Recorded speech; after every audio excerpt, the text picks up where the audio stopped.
Қазақстан Республикасының тәуелсіздік күніне орай Атырау қаласы нөмірі 27 Исатай Тайманов атындағы орта мектебінің жас ұлан ұйым мүшелерінің шын жүректен шыққан жүрекжарды ықыласын арнауларын қабыл алыңыздар. Бұл күн ата-бабамыз аңсаған арманның жүзеге асқан, елімізге еркіндік сыйлаған ұлы күн. Осындай маңызы бар тарихи думанда еліміздің туы асқақтап, келешегі өркейе берсін. 5-ғы сынып оқушысы Ринат қызы Үміт 16 желтоқсанға арнау. Таң ғажайып, аттында дәл табылды да, талай жұртқа танылды. Қазақ елі көкке жетті көк туын, сен тәуелсіз мемлекеттің кәдегі. Атты бүгін азаматтың ақтаны, 29 жыл тәуелсіздіктің арналы таң атқалы. Елі текті киелі, қасиетті жерінің құтты болсын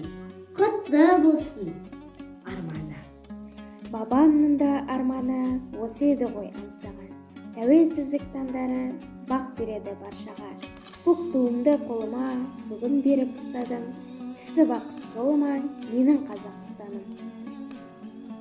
Желтоқсанның ызғарына қатысқан, қарапайым қазақ халқы алысқан, алға ұмтылған ардақты да аяулы, саясатқа көз бұрған. Талай қазақ қыздары мен ұлдары келешектің қамын ойлап тартысқан. Желтоқсанның құрбандарын әрқашан еске аламыз алаулаған оттай қып. Қаншама адам осы үшін күресіп, өмірге бір басын сүйреп алысқан. Құрбандарымызға бас иеміз бәріміз. Тәуелсіз елдің тілегі бейбітшілік, тыныштық, тірегі татулық, болашағы білімді ұрпақ. Тәуелсіз деген тәтті ұғым, қастерлі сөз. Әлемде соңғы 29 жылдың ішінде тәуелсіздік туын биік ұстап алға басқан ел Қазақстан. Ғасырлар бойы ата-бабамыздың аңсап кеткен, біздің қолымыз әрең жеткен ұлы мерекеміз Қазақстан Республикасының тәуелсіздік күні құтты да қайырлы болсын.